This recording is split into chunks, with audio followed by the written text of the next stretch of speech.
ฝนฝืนทวนกระแสและก็จะเป็นสิ่งที่เราจะได้ว่าเราเรียนรู้แห่งคำว่าสัจธรรมแห่งความจริงบนโลกใบนี้ถ้าเราคิดให้จิตของเรานั้นมีสติ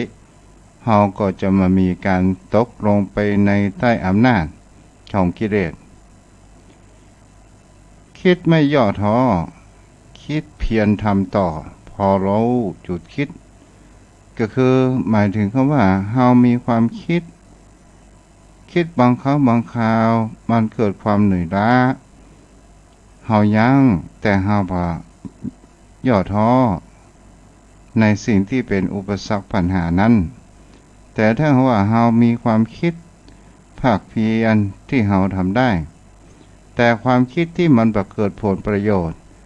สิ่งที่ว่าเป็นความคิดที่จะกลับมาทำร้ายตนตัวของเฮาเองคิดแล้วมันบ่ได้อย่างเกิดขึ้นมาคิดแต่เรื่องคนอื่นคิดแต่ตอกย้ำความคิดของตัวเองไปต่างๆนานาและก็จะทำให้จิตใจของเฮานั้นเศร้าหมองเฮาก็ยงพับไว้หรือว่าหยุดคิดเสียดีกว่าและเฮาก็ทำสิ่งที่เป็นความคิดทางด้านที่ดีและถูกต้องนั่นเองในสิ่งเหล่านี้ศรัทธาญาติโยมทั้งหลายวันนี้ตัวเจ้าก็ได้ยินครูบาอาจารย์ทางใน YouTube เปิ่นอู้ว่ามีคำบทสวดที่มีคำว่าข้าพเจ้าขอเป็นทาสพระพุทธเจ้าเป็นนายมีอิสระเหนือกว่าข้าพเจ้าขอเป็นทาสของพระธรรมของพระพุทธเจ้าพระธรรมเป็นนายมีความอิสระเหนือกว่าข้าพเจ้าพระสงฆ์ข้าพเจ้าขอเป็นทาสของพระสงฆ์นั้นเป็นนายของข้าพเจ้านี่ศรัทธาญาติโยมทั้งหลายก็อยู่แนวประมาณนี้ก็คือในคำแปลที่เป็นทาสของพระพุทธของพระธรรมของพระสงฆ์แต่บางท่านบางคนก็มีความว่าเข้าใจอย่างใดเรียกว่าความเป็นทาสโยมพ่อโยมแม่เราลองมาคิดดูอยู่เสมอว่าคำว่าทาสก็คือคำว่าเป็นคนรับใช้เป็นคนอยู่ใต้อำนาจของสิ่งต่างๆถ้าว่าเราเป็นทาสถ้าสมัยสมบูรณ์ยาสิทธิราชก็จะหันได้ว่าในสมัยก่อนมันจะต้องมีคำว่าฆ่าทาสมันก็คือรับใช้นายสั่งอย่างก็ตามก็จะต้องกระทำตลอดจนถึงเป็นที่รองรับอารมณ์ของเจ้านายต่างๆสิ่งเหล่านี้เรามาลองมาอู้เป็นธรรมะในแนวคิดที่ครูบาอาจารย์นั้นได้ฝากไว้ว่าคำว่าทาสในที่นี้คนเฮานั้นส่วนใหญ่เป็นทาสของกิเลสตัณหาต่างๆเราจะหันได้ว่าทาสกิเลสตัณหาอย่างใดเราจะหันได้ว่าเมื่อเรามีความว่าความโลภจิตของเรานั้นมันมีความอยากได้ในสิ่งนั้นสิ่งนี้อยากจะได้รถได้ลาอยากจะได้เงินทองสิ่งของต่างๆมันกระจายเราทำนั่นทำนี่อยู่มากมายมหาศาลเกิดขึ้นบางครั้งบางคราวบุคคลที่มันมีธรรมะอยู่ในหัวใจประกอบอาชีพในการลักขโมยหรือว่าการอู้การจาทำให้เกิดความฉ้อโกงเกิดขึ้นอย่างนี้เป็นต้นสิ่งเหล่านี้เราก็จะหันได้ว่านี้ก็คือ จะหาได้ว่าจิตของเราตกอยู่ใต้อำนาจของกิเลสตกอยู่ใต้อำนาจของกิเลสประการต่างๆมันจะสั่งให้เราทำอะไรอย่างก็ตามเป็นสิ่งที่เราจะหันได้ว่าเมื่อเราตกอยู่ใต้อำนาจแห่งความโลภก็คือความอยากได้สิ่งนั้นสิ่งนี้เกิดขึ้นผู้คนเฮานั้นบางครั้งบางคราวจะหาได้ว่าเฮาตกอยู่ในใต้อำนาจของความโลภมันสั่งให้เฮาทำว่าเอามาให้ได้บางครั้งบางคราวเฮาก็ไปแย่งชิงสิ่งที่เพื่อนฝูงของเฮานั้นอยากได้เช่นเดียวกันเมื่อก่อนนั้นเป็นกัลยาณมิตรเป็นเพื่อนที่ดีด้วยกันพอถึงเวลาแห่งความโลภมาปิดบังตาเมื่อได้มีความคิดหันแห่งความผูกพันผูกมัดกันบ่ได้มีความคิดในสิ่งที่มันจะก่อเกิดผลประโยชน์ทางหน้าว่านั้นมันเป็นอย่างไรมันก็สั่งบอกว่าเอามาให้ได้อย่ายอมเอามาให้ได้โดยการบังคับบางคราวก็มีการวางแผนฆ่าต่างๆนานาเกิดขึ้นหรือโดยการโกงโดยอุบายต่างๆและบางครั้งบางคราวเกิดต้องพ่อเดียวแม่เดียวด้วยกันและเราจะหาได้ว่าอวิชชาความมืดบอดมันเป็นนายของเรามันสั่งให้เราว่าเอามาให้ได้ถึงจะเป็นพี่เป็นน้องก็ตามต้องเอามาให้เป็นตัวของตัวเองนั้นให้ได้อย่าไปไว้หน้าพ่อหน้าแม่หน้าอินหน้าพรหมอย่างสักอย่างสุดท้ายคนเฮานั้นก็บ่ได้คิดถึงคำว่าความเป็นพี่เป็นน้องความเป็นทายาทแล้วก็ก่อให้เกิดแห่งคำว่าโรคเอาที่มรดกต่างๆของพ่อของแม่โดยการที่ว่ามันปิดบังแห่งความคิดหรือว่าปิดบังจิตใจของเฮามาให้หันแสงสว่างนั่นเองตลอดจนถึงสิ่งที่เฮาจะหาได้ว่าเฮาตกอยู่ในใต้อำนาจของกิเลสอย่างเช่นความว่าความโกรธเฮาอู้กันง่ายๆพื้นๆโยมพ่อโยมแม่เฮาก็จะหันได้ว่าบางครั้งบางคราวสิ่งที่คนเฮานั้นที่เขามาด่าว่ากล่าวเฮาในสิ่งที่ได้รับเฮานั้นมีความเสียหายและเฮาก็ก่อเกิดความโกรธเกิดขึ้นเมื่อก่อความโกรธนั้นเฮาจะหันได้ว่าอารมณ์จิตของเฮานั้นมันจะมีความว่าพลุกพล่านภาษาสมัยใหม่เรียกว่าหัวร้อนและก็เป็นสิ่งที่เฮาจะหันได้ว่ามันจะมาหันแห่งเขาว่าผลที่จะติดตามมานั้นจะก่อให้เกิดอะไรอย่างอยู่มากมายมันไม่ได้คิดเพราะว่ามันปิดบังแล้วมันทำให้เฮานั้นเสียสติและเฮาขาดสติและเฮาก็ทำอะไรอย่างโดยมันมีความละอายความเกรงกลัวต่อบาปใดๆทั้งสิ้นจะเป็นผู้รักผู้ใหญ่หรือว่ามีแขกอย่างใดก็ตามเมื่อความโกรธเรื่องหัวร้อนขึ้นมันก็จะตาไปทุกสิ่งทุกอย่างต่างๆนานาเกิดขึ้นบางครั้งอาจจะลากในสิ่งที่มันเป็นอดีตมาทะเลาะวิวาทกันเกิดขึ้นพอเมื่อด่าเสร็จระบายอารมณ์เสร็จมันเย็นลงและมีสติ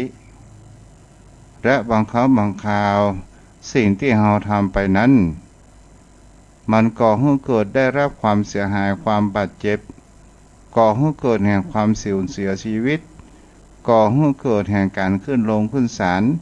ก่อให้เกิดแห่งความพยาบาทอาฆาตแค้นกันเกิดขึ้นเมื่อเราก่อเหตุแล้วจิตใจของเรา เย็นลงจิตใจเราจะเริ่มมีสติเข้ามาแทรกเมื่อจิตใจเรามีสติแล้วเราจะเห็นว่าเราก็มีความกินแห่งใจที่เราได้กระทำลงไปนี่แหละศรัทธาญาติโยมเป็นสิ่งที่เราจะเห็นได้ว่านี้จิตใจของเราตกเป็นธาตุของกิเลสอยู่ในทุกวัน และก็เป็นสิ่งที่คนเฮานั้นจะหันกันได้ว่าผู้คนเฮานั้นบ่สามารถที่จะหลุดพ้นพันธะสิ่งเหล่านี้ไปได้ แต่ก็มีบุคคลบางคนที่มีคำว่าความฉลาดพ้นพัฒนาการสิ่งเหล่านี้ไปได้นั่นก็คือเราจะหาได้ว่ามีองค์สมเด็จพระสัมมาสัมพุทธเจ้าซึ่งเป็นปฐมบรม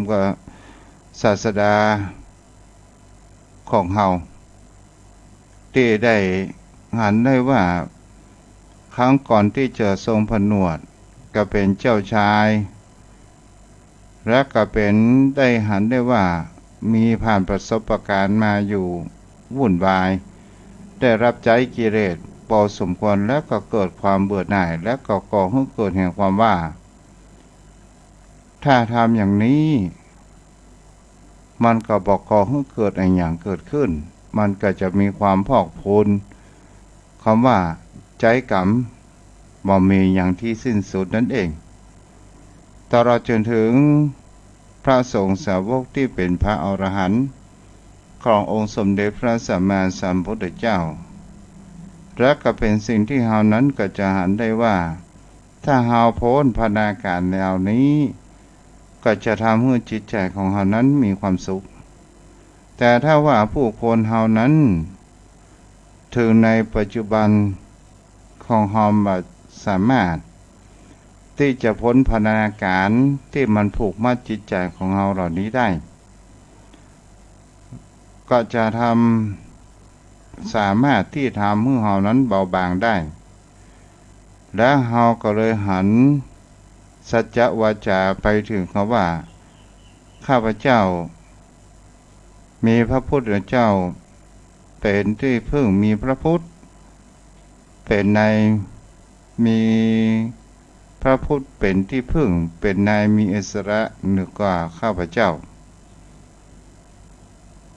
พระธรรมพระสงฆ์สิ่งเหล่านี้เราจะหาได้ว่าพระพุทธ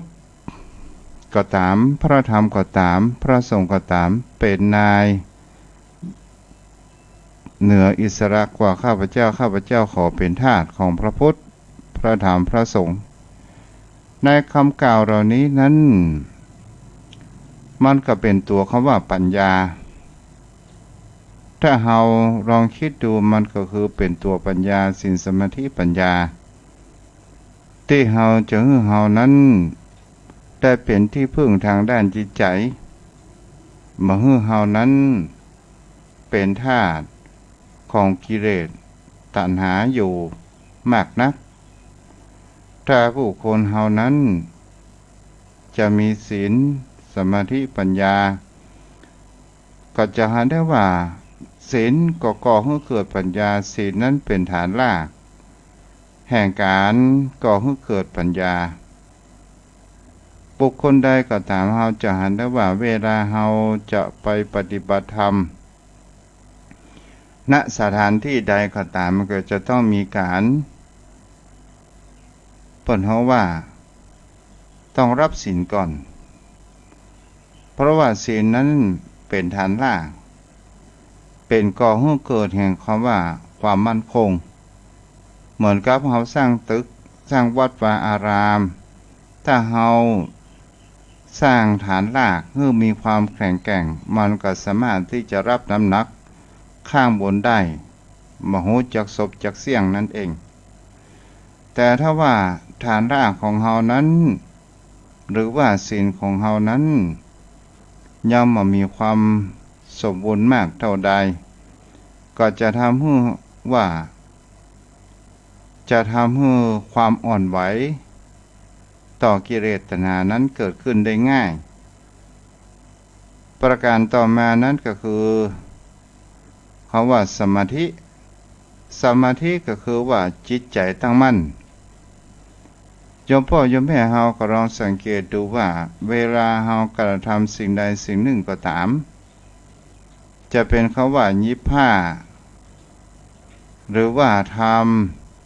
ำการเกษตรปลูกต้นไม้หรือว่าทำอาหารการกินถ้าเฮาบ่มีสมาธิบ่มีจิตใจตั้งมั่นสิ่งเหล่านั้นมันก็บ่สามารถที่จะก่อให้เกิดแห่งความสำเร็จได้ถ้าการประพฤติปฏิบัติธรรมก็เช่นเดียวกันถ้าเฮาบ่มีความตั้งมั่นในการที่จะสร้างทรัพย์จู่ให้เกิดขึ้นในจิตใจของเฮาที่เป็นเสบียงทรัพย์ที่เฮาจะติดตามไปทุกภพทุกชาติถ้าเฮาทำมีคนที่เป็นพยามารมีอิจฉาพอละโอ้ต่อก่อนนี่ยังได้บัดเตื้อบัดเดียวนี่เข้าวัดเข้ามาพอมันจะไปได้สักกี่น้ำอย่างนี้เป็นต้นนี่แหละโยมพ่อโยมแม่ถ้าว่าบุคคลใดที่ผ่านจุดตรงนี้ทดสอบบทจุดตรงนี้เฮาก็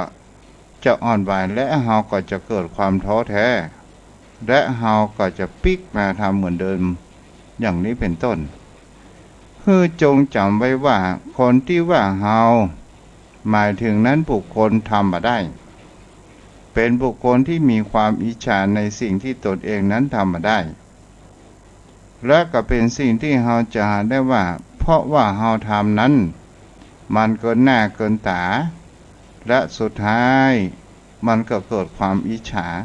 เมื่อเกิดความอิจฉามันก็จะลากเฮามาเป็นคนพาลเหมือนเขานั่นเองแต่ถ้าว่าเฮาผ่านจุดนี้ไปได้โอ้พอละบ่เดี๋ยวมันยังเล่ายังยาละเนาะโอ้กูบ่เชื่อตะก่อนมันกินแดงไหนโธ่วันขวดกินเหล้าตัวกันนี่เสสารเฮฮาขนาดบาดเดี๋ยวนี้มันกลับเป็นคนดีบ่กินเหล้าบ่กินยาบ่เชื่อจะลองไปทดสอบพอเขาถอกเหล้าล่าหื้อกินกายหูดังเขาแล้วก็มีว่าเอากินน้อยเลิกเหล้าแล้วอย่ากินน้อยโอ้จะไปเชื่อเขานะกินน้อยเถอะถ้าคนเฮานั้นห้ามจิตใจมาได้มันก็ปี้ไปกินเหมือนเดิมศรัทธาญาติโยมทั้งหลายแต่ถ้าว่าคนใดที่ตัดแล้วตัดเลยสุดท้ายเฮาก็บ่ได้ตกเป็นทาสของน้ำเมาอย่างนี้เป็นต้นเนาะโยมพ่อโยมแม่ตอนนี้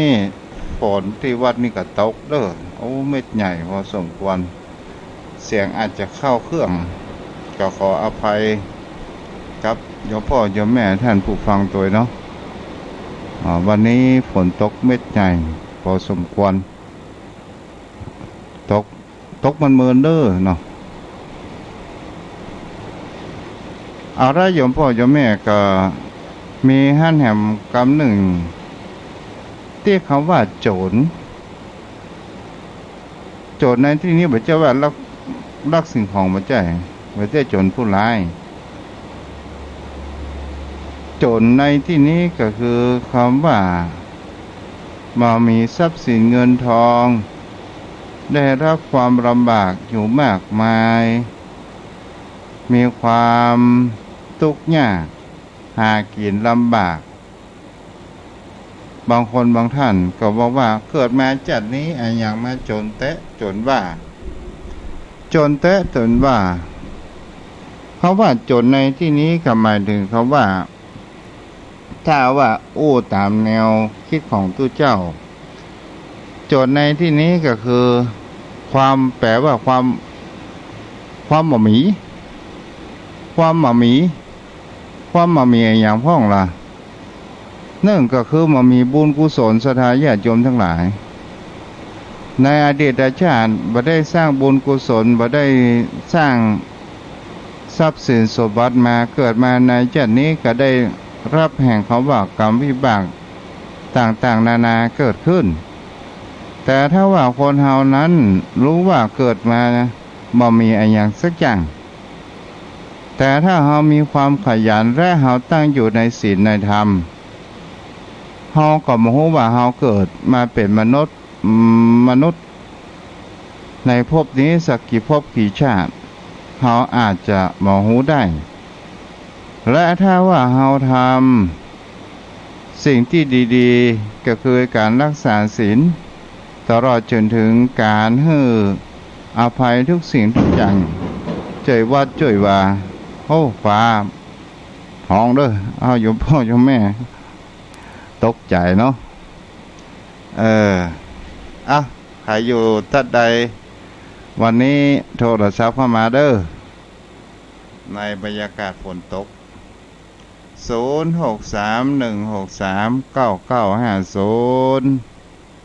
0631639950โทรเข้ามาได้เด้อ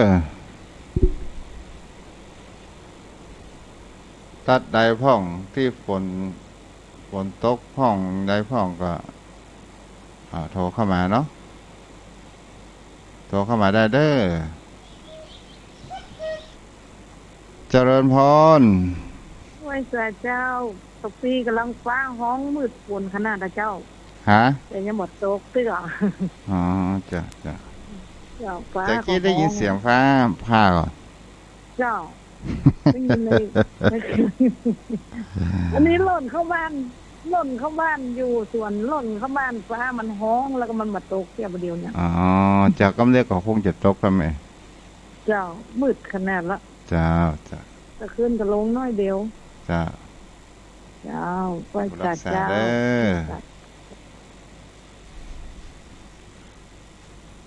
ถ้าทางสถานีวิทยุในกลุ่มเครือข่ายขึ้นสีขาวจะเป็นตั้งใดที่รับฟังได้ก็ลองโทรมาเนาะช่วงนี้เข้าสู่ฤดูฝนก็จะเห็นได้ว่าฝนก็เริ่มมาทยอยกันมาพ่องเนาะเข้าคิวกันมาทำให้ความร้อนมันเบาบางลงพ่อง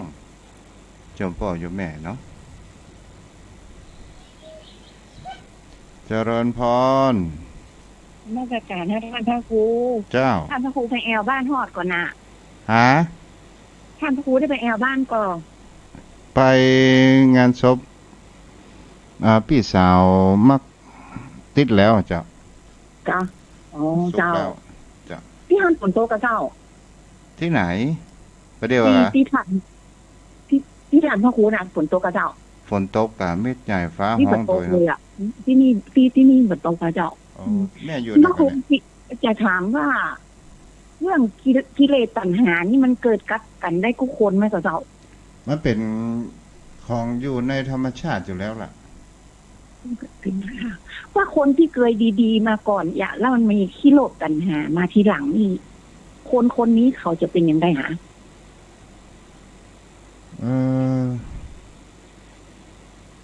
เขาจะเป็นยังไงก็เป็นคนแค่ดีนะว่าตอนหลังเพิ่นตอนยังมาเป็นคนขี้โลภอย่างตันหาอย่างนี้จ้ะเพราะว่าสิ่งเหล่านี้โยมแม่รู้เสมอว่ามันเป็นกิเลสที่นอนเนื่องอยู่ในจิตใจของคนเฮานั่นเองถ้าว่ามันถูกแรงกระตุ้นเกิดขึ้นมาก็จะทำให้มันฟุ้งแล้วมันก็จะเกิดสิ่งเหล่านี้ได้ที่ว่าเป็นความโลภสิ่งแวดล้อมกันจ้ะท่านพระครูเกิดจากแวดล้อมก่อนที่เลยปัญหานี่มันเกิดจากสิ่งแวดล้อมก่อนเจ้าถ้าว่าตามภาษาทางภาคเรียกว่าอายตนะภายนอกเขาเรียกว่ารูปเสียงปนของว่ารูปเสียงกลิ่นรสต่างๆเหล่านี้เนี่ยมันเป็นสิ่งที่อยู่ภายนอกแล้วมันมาเล่าสิ่งในภายในก็คือตาหูจมูกลิ้นกายใจถ้าเฮาบ่สำรวมกายวาจาจิตใจแล้ว เฮาบ่สำรวมตาสำรวมหูเฮาบ่มีความอดทนเฮาก็จะตกเป็นทาสของมันเนาะเจ้าแล้วเคยถาม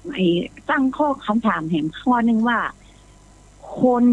เนรคุณกับคนไม่รู้จักบุญคุณเนี่ยทางภาษาธรรมะนี่ทางภาษาโลกภาษาสากลนี่รู้แต่ทางภาษาธรรมนี่อกตัญญูน่ะความเปรียบเปรยบันไดค่ะอกตัญญูน่ะมันความหมายมันเหมือนกันเลยค่ะคือไม่รู้มันก็คือความหมายเดียวกันนะอกตัญญูนี่แหละไม่รู้จักบุญคุณของท่านเขาว่าอะแปลว่าไม่ไปได้ดอกอ๋อเจ้าภาษาธรรมะกับภาษาทางโลกหรือว่าสากลนี่มันคล้ายๆกันนะคะมันอู้ไปแล้วภาษาไทยของเขาเนี่ยมันไปยืมภาษา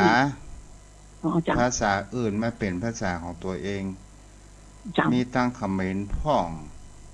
มีตั้งสันสกฤตพ่องมีตั้งภาษาจีนพ่องมีตั้งภาษาบาลีพ่องภาษาฝรั่งพ่องมาเป็นภาษาของตัวเก่าอย่างคนในยุคปัจจุบันเนี่ยเขาไปเจ้าอู้เป็นภาษาบ้านเราหรอ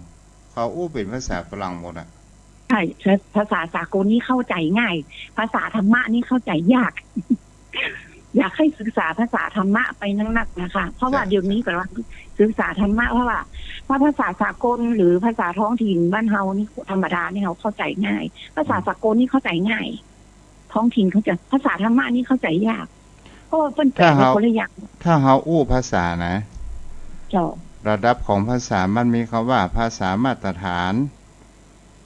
ภาษาคือมาตรฐานก็คือภาษา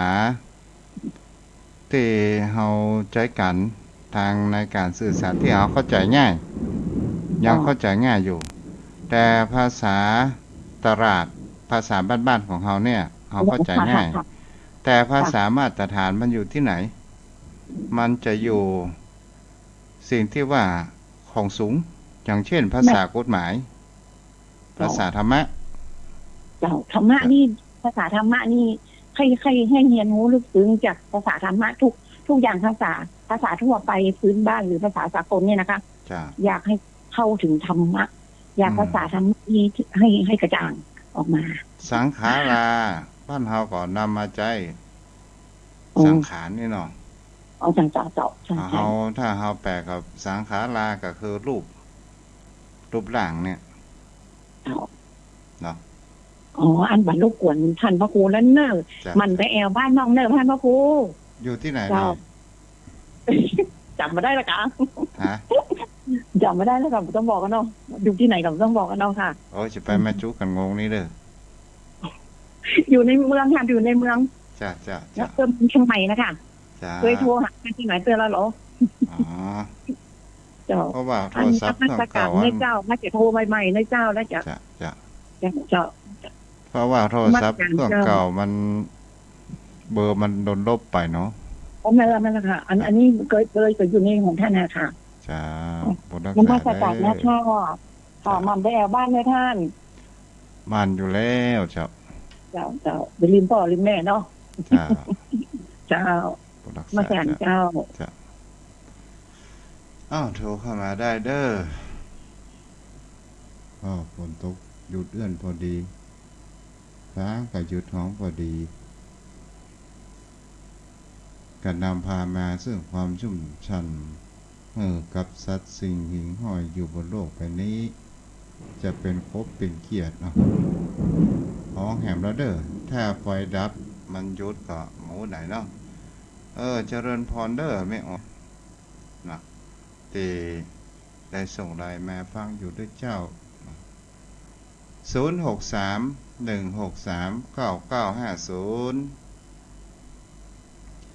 0631639950ตังป่าลาน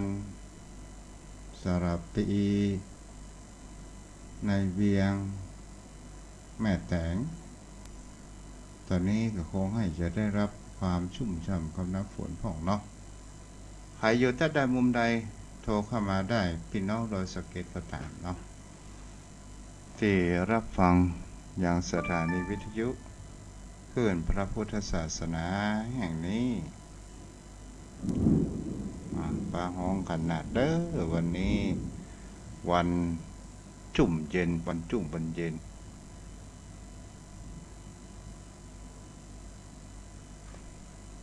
มันมีใครโทรมาแล้วกัน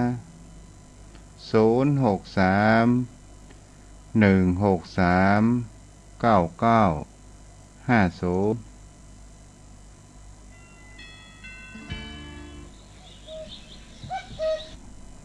เจริญพรพ่อนานครับขอแต่ไปไว้สาบารมีธรรมท่านเจ้าครับวันนี้ยังนึกเป็นได้พ่อวันนี้ก็ไปฝนเป็นลมปันเปื้อนะครับก็เอากันผิวหยับมีลมด้วยกะครับลมแหงครับแต่ว่าฝนยังบ่มีแต่เย็นครับไม่ไปตกผิววุ่นหมดนะครับอ๋อจ้ะตามธรรมชาติมันท่านเจ้าเฮาอยู่ใต้อำนาจเปิ้นทำใจสบายท่านเจ้าว่านะมันจะเนี่ยใดให้ตกก็ตกให้ฮ้อนก็ฮ้อนยอมรับได้เสมอครับท่านพระคุณเจ้าจ้ะครับวันนี้มีอะไรยังมาสนทนาโอ้ได้ฟังธรรมท่านเจ้าก็สบายใจก็กึดไปตามน้ำธรรมคำสอนแต่ละเรื่องที่ท่านเจ้าอธิบายมาสรุปลงแล้วก็คือการแก้ไขทุกอย่างมันยากแต่เฮาแก้ที่ตัวเฮาจะง่ายกว่าท่านพระคุณเจ้าถูกต้องเนาะอย่างท่านพระคุณเจ้าท่านเจ้าอธิบายตะกี้ว่าคนนั้นว่าคนนี้ว่ามันห้ามเขายากท่านพระคุณเจ้ามันห้ามบ่ได้มันเป็นไปได้ยากที่สุดเหมือนท่านเจ้าเคยเทศนาธรรมเรื่องของพระอานนท์กับพุทธเจ้านะพระอานนท์จะคือพุทธเจ้าหนีไปอยู่ที่อื่นเพราะว่าโอ้อานนท์ถ้าไปที่อื่นถ้าคนอื่นเขาว่าแล้วจะหนีไปไหนแหมตกลงบัดนี้อยู่ที่นี่ถ้าเฮาแก้ที่ตัวเฮาอย่างท่านเจ้าว่าน่ะเขาว่าไปเฮาก็เชยเหี้ยถ้าเฮาบ่สนใจเฮาวันนี้ก็เดียวมันก็หายละมันก็สบายใจนะท่านเจ้าเนาะถูกต้องเนาะครับผมยังกิเลสตัณหานี่มันเป็นเรื่องปกติธรรมดาของคนเฮาเพราะจิตใจบางคนบางบัดบ่ใช่ว่าทุกคนครับเพราะว่าบางคนจิตใจคนเฮามันบ่ได้ฝึกมันไปตามกระแสเนาะท่านเจ้าเนาะมันไปตามกระแสครับผมและจิตใจคนเฮานี่มันชอบลิงไปในทางที่ต่ำมันชอบไปส่วนกระแสของคำสอนมันเพิ่นว่ามันนี่บ่คือธรรมเน้อบ่คือฆ่าสัตว์แต่เฮาชอบเพิ่นมือลักทรัพย์เน้อแต่มันก็ชอบอ่ะครับมันไปส่วนคำสอนหมดนะก็เลยทำให้เฮาจิตใจของเฮานี่มันเป็นกิเลสตัณหาบังเกิดขึ้นอย่างเพิ่นว่ามันทำบุญทำทานนะแต่เฮาก็มีความตนีเพิ่นมันรักษาศีลเน้อที่จะละความโกรธความโทโสโมโหได้เฮาก็มีความโกรธความโมโหเพื่อเฮาวันภาวนาเน้อจะได้ลดความหลงจะได้มีปัญญาแต่เฮาก็ไปทำตรงข้ามมันจิตใจมนุษย์คนเฮาก็เป็นจะเอี้ยนเนาะท่านเจ้าเนาะแม่นแล้วเนาะลังกินนะครับผมอ๋อก็ว่าไฟดับแต่กี้นี่ก็ดับไปกรรมแล้วท่านเจ้าพ่อหลานมาอู้เรื่องประเพณีวัฒนธรรมครับที่คนเฮาบางครั้งบางคราวก็บ่ฮู้เนาะผมจะสันทัดหน่อยแต่เรื่องธรรมะธรรมโมนี่ผมต้องปึ้งท่านเจ้านึกผมพูดตรงๆว่าเรื่องนี้ผมบ่ได้ศึกษาเหมือนท่านพระคุณเจ้าแต่เรื่องประเพณีวัฒนธรรมนี่เพราะผมมันอยู่ในท้องถิ่นแล้วผมมีสนใจมันมาตั้งแต่ต้นผมพอที่จะแบ่งปันที่พอที่หูได้ครับท่านเจ้าครับเจ้าแล้วก็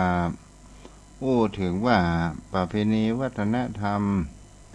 มันก็มีหลากหลายต่างบ้านต่างจองต่างเมืองกันเนาะครับผมแล้วบางสิ่งบางอย่างที่มันมีแอบแฝงของศาสนาพราหมณ์ซึ่งมันเป็นศาสนาดั้งเดิมครับมันมาด้วยกันครับและเราจะได้ว่าคำว่าคนเฮาที่เฮาชอบอิทธิฤทธิปาฏิหาริย์กันเนี่ยมันจะมาจากพุทธหรือว่ามาจากพราหมณ์ ก็จริงมันมาจากพราหมณ์พุทธเฮามันมีอย่างปาฏิหาริย์เทศนาปาฏิหาริย์อนุสาสนีปาฏิหาริย์อย่างท่านเจ้าประเดียวเนี่ยอันนี้ก็เป็นปาฏิหาริย์ของท่านพระคุณเจ้า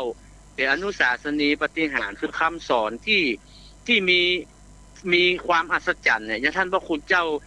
อธิบายไปแต่ครับมันมีความอัศจรรย์ในตัวของมันถ้าเอานำมาปฏิบัตินี่เป็นของพุทธโดยตรงครับแต่ถ้าของพราหมณ์นี่มันอิงไสยศาสตร์มันหมายถึงศาสตร์ที่นอนแล้วคือเพิ่นบักให้ใจแล้วมันเป็นศาสตร์ที่มันหาข้อพิสูจน์มาได้ครับผมก็ไม่ได้ลบลู่นะแต่ว่ามันหาข้อพิสูจน์มาได้แต่ของพูดของเฮานี่มันเหตุผลนะครับเหตุปัจจัยตาน่ะสิ่งนี้เป็นเหตุสิ่งนี้ถึงเป็นผลสิ่งนี้เกิดสิ่งนี้ถึงเกิดครับมีเหตุมีผลครับท่านเจ้าถูกต้องครับเนาะครับแต่ว่าไสยศาสตร์นี่มันเป็นความเชื่อส่วนบุคคลและเชื่อสืบต่อกันมามันผมว่าบางอย่างมันตรงกันข้ามกับพุทธเลยครับมันลักกับผิดกำลามาสูตรเลยครับอย่างความเชื่อทุกอย่างนี่บางทีมันบ่สามารถจะหาเหตุหาผลได้มันเชื่อสืบตามกันมาแล้วมันฝังอยู่ในกรรมลสันดานมันก็ทำให้คนเฮาจะต้องเชื่อถ้าไปเชื่อก็กลัวเป็นคือเป็นจ้าเป็นบดีบางามบางเกิดครับถ้ามันเกิดไปแล้วมันก็จะว่าเนี่ยเป็นตาสิงเนี่ยมันเลยทำให้คนเฮาก็กล้ากลัวท่านพระคุณเจ้าจ้ะแล้วก็พ่อหนาน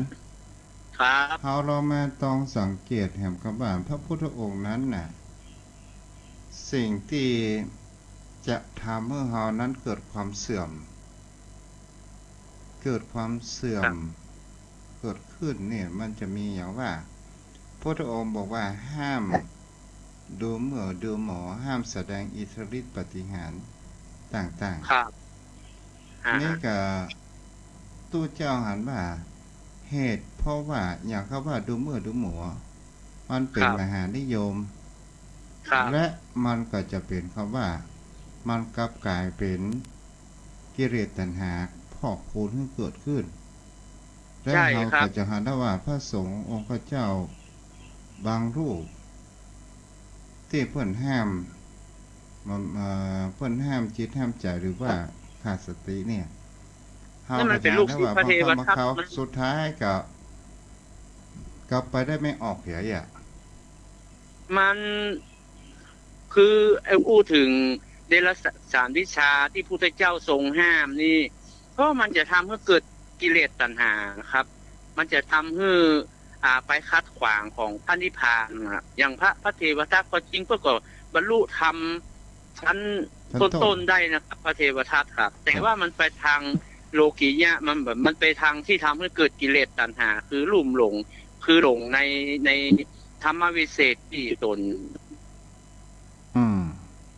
นี่ว่าคือตรงเนี้ยใจอวดฤทธิ์หรือว่าอุตริมนุสธรรมแม้กระทั่งเดรัจฉานวิชาต่างๆมาคือธรรมเนี่ยครับคือเอาเทศนาปฏิหารกับอนุสาสนีปฏิหารคือเอาธรรมะเนี่ยแสดงสอนคือเพิ่นเข้าใจแล้วเพิ่นนำไปปฏิบัติพุทธเจ้าท่านจะสรรเสริญอันนี้มากกว่าเมื่อท่านเจ้าปฏิบัติประเดียวผมว่าโอ้ดีนะครับสุปฏิปันโนได้ครับท่านเจ้าไม่ได้แสดงอิทธิฤทธิ์แต่เอาธรรมะคำสอนนะมาอธิบายแล้วคือนำไปใช้แล้วก็จะเกิดผลในตัวของมันนะครับนี่พุทธเจ้าคงทรงสรรเสริญไว้ครับท่านพระคุณเจ้าคำพระพุทธองค์ยังทรงพระชนอยู่ที่ได้ส่งพระสาวกไปเผยแผ่ธรรมเนี่ยครับ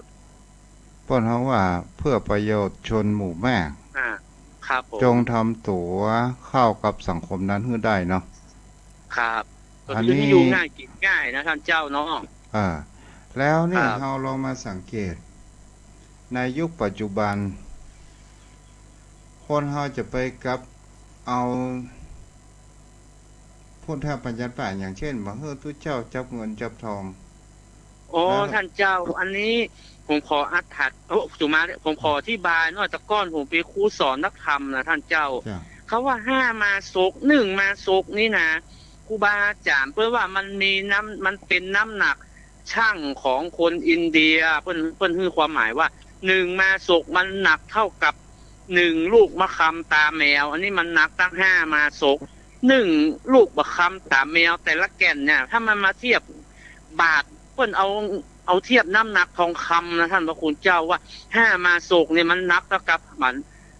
บากรรมตาแมว5แก่นน่ะและ5แก่นน่ะแก่นหนึ่งเพิ่นยังอธิบายว่ามันนักประมาณบาทกว่าแล้วบาทกว่าแล้วมา1 บาทประเดี๋ยวมันกี่หมื่นละไป2-3 หมื่นแล้วมาเทียบกับเงินไทยปัจจุบันเนี่ยมันติด2-3 แสนพวกนั้นท่านเจ้าพระพุทธเจ้าเฮานี่นะเพิ่นเป็นอัจฉริยะบุคคลเพิ่นมองการไกลนะเพิ่นไม่ใช่มองการแคบๆนะเพิ่นสามารถรู้ถึงปัจจุบันถึงอดีตได้หมดเพิ่นถึงวางกฎวางเกณฑ์ที่ว่าประพฤติจับทองคำเงินทองนั้นมันเป็นวัตถุอนามต่างหากเป็นเงินคือเงินที่เป็นแท่งทองที่เป็นแท่งอันนี้ผมคิดว่าความหมายมันคืออันนี้นะครับประเทศว่าประพฤติจับทองท่านเจ้าจุดส่วนนี้มากกว่าครับมันเพิ่นบัดเจ้ว่าห้ามจับเงินจับทองได้เป็นสิ่งทดแทนในการซื้อข้าวซื้อของที่เฮาฮ้องว่าเป็นสตางค์กระดาษก็ได้รู้เนาะครับผม อันนี้ มันเป็นเงินทองที่เงินคำต่างหากมันอย่างท่านเจ้าเรียนธรรมบทน่ะไม่สมัยพุทธกาลนะมันที่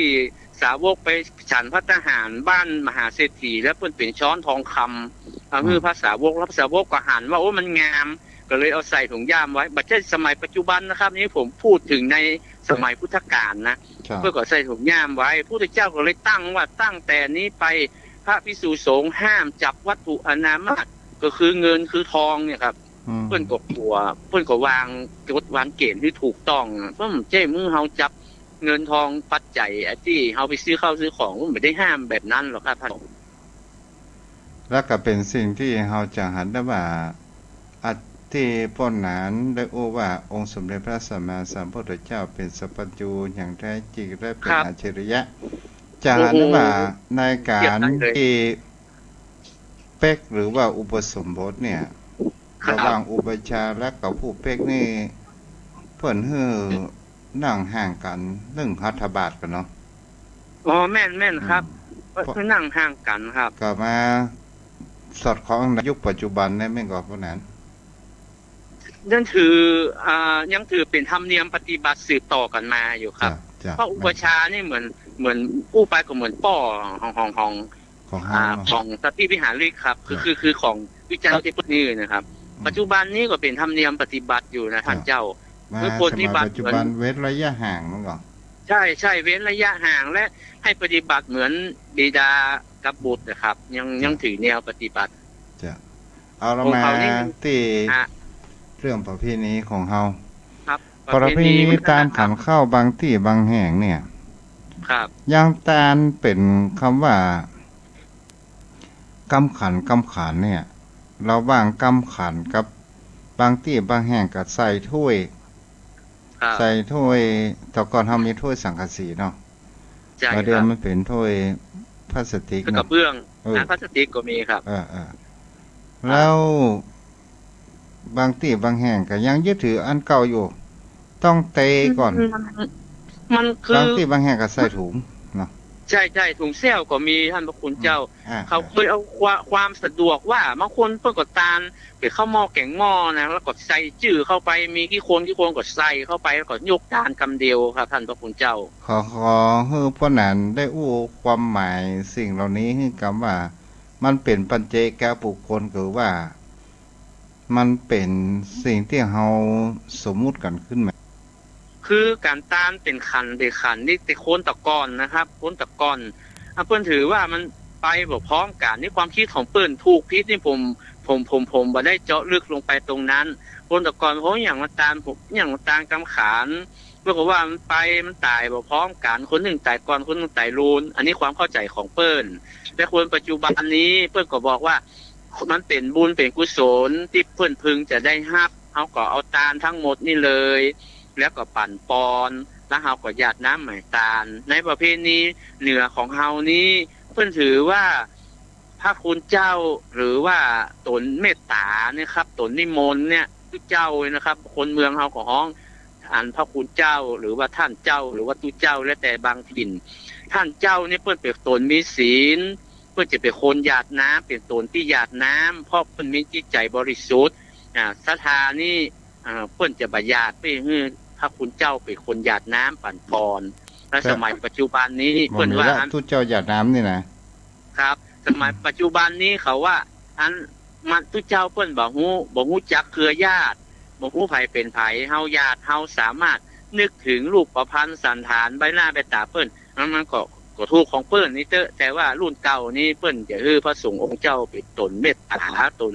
มีศีลเป็นคนญาติครับแต่ตามนี่ไอ้ตามไปขันนี่บ่เดียวบ่ค่อยมีละเพราะรุ่นเก่ามันเสี่ยงไปหมดละเพราะว่าโอ้มันนึงกำขันตัวเจ้าบอกว่าย่ำเอารวบเดียวก็ขึ้นยะถาสปีเหมือนกันด้วยเนาะใช่ครับความจริงมันไอ้ที่จะไปถึงเปิ้นนะครับเปิ้นที่เปิ้นจะได้รับส่วนบุญนะครับเปิ้นใน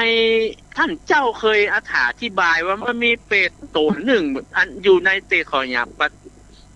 ปฏิตูรเปรตอย่างนี้ผมบ่เคยจำที่จะได้รับนอกนั้นบ่ได้รับส่วนบุญครับบางทีเพื่อนไปเกิดเป็นเดรัจฉานเพื่อนก็บ่สามารถจะรับส่วนบุญได้บางทีเพื่อนไปเกิดเป็นเตบุตรเตปตาเพื่อนก็บ่สามารถโมทนามารับบุญได้ครับผมแล้วจะโอ้เรื่องนี้เอาไว้ที่อีกเนาะจะมาเรื่องอาหารมีในพุทธบัญญัติก็ได้เหมือนกันมีคำว่าการถวายอันประณีตเนี่ยเมื่อเฮาตายไปแล้วเฮาก็จะได้รับอาหารอันประณีตนี้อันเป็นทิพย์นี่ก็เป็นสิ่งที่เฮาจะหันได้ว่าถ้าว่าเฮาทานของกินของว่าเฮามักเฮาชอบอันใดถวายพระสงฆ์องค์ข้าเจ้าระหว่างเฮาไปซื้อของกินกาดและเฮาสมมติว่าของกินกาดแม่มันรสมันแปลงระหว่างเฮาเยี่ยของกินเมืองพื้นบ้านตำน้ำพริกนึ่งผักไปถวายพระสงฆ์องค์ข้าเจ้าอันนี้สองอย่างนี้อันใดมีคำว่าประณีตมันหมายถึงสิ่งอย่างไรบ้างคือถ้าทำเองเนี่ยครับหนึ่งมาทำด้วยจิตด้วยใจด้วยน้ำจิตน้ำใจด้วยน้ำบาปลาแหงมันมีความละเอียดอ่อน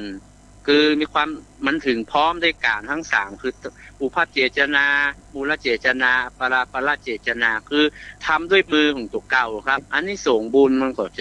จะนักกว่าที่ไปจับจ่ายซื้อนี่บ่ใช่ว่าจับจ่ายซื้อบ่ได้บุญบ่ใช่ว่าอ่านคือความประณีตที่ท่านเจ้าอธิบายว่าถ้าทำเองมันมีความประณีตมากกว่าเฮาต้องไปล้างไปทำให้มันสะอาดให้รสชาติมันอันมีรสชาติที่ดีครับมันก็ทำให้เกิดความประณีตครับผมเราจะหันได้ว่าคนภาคที่คนภาคกลางนี่คือความสำคัญในเรื่องทำอาหารการกินถวายพระภิกษุสงฆ์เป็นอย่างมากเวลาเฮาฉันข้าวของเปิ้นบอกว่าฉันเยอะๆนะหลวงพ่อฉันเยอะๆนะถ้าแม่บ้านเฮานี่กินส้มจะห่อยเนาะยำไก่จะถุงแต่ของเปิ้นนี่อาหารถวายเพลพระนี่ทั้งขาวทั้งหวานเนี่ยเปิ้นทำนักแต่ในท่านเจ้าของขาวของหวานทองยิบทองหยอดฝอยทองอย่างนี้มันทำเต็มที่เคยเนาะครับผมฉันเยอะๆนะหลวงพ่อเอาครับพ่อหนานหมดเวลาแล้วโอ้จะหมดเวลาแล้วท่านเจ้าเนาะ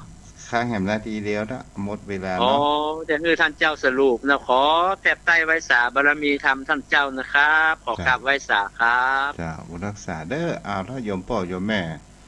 นี่ที่ตุเจ้าได้สนทนาธรรมกับป้อนานก็ป้อนานก็มีความรู้ทั้งทางโลกและทางธรรมส่วนตัวตุเจ้ามีทางธรรมก็ได้มาสนทนาแลกเปลี่ยนความรู้เพื่อให้เกิดความเข้าใจกับโยมพ่อโยมแม่จะเป็นทางด้านประเพณีและวัฒนธรรมกันเนาะวันนี้ก็จบไว้เพียงเท่านี้เด้อในทิศหน้าก็มาปะกันใหม่ขอโยมพ่อโยมแม่จงมีแต่ความสุขอายุมั่นยืนยาวเหมือนกันทุกผู้ทุกคนอายุวันโนสุขังพระลัง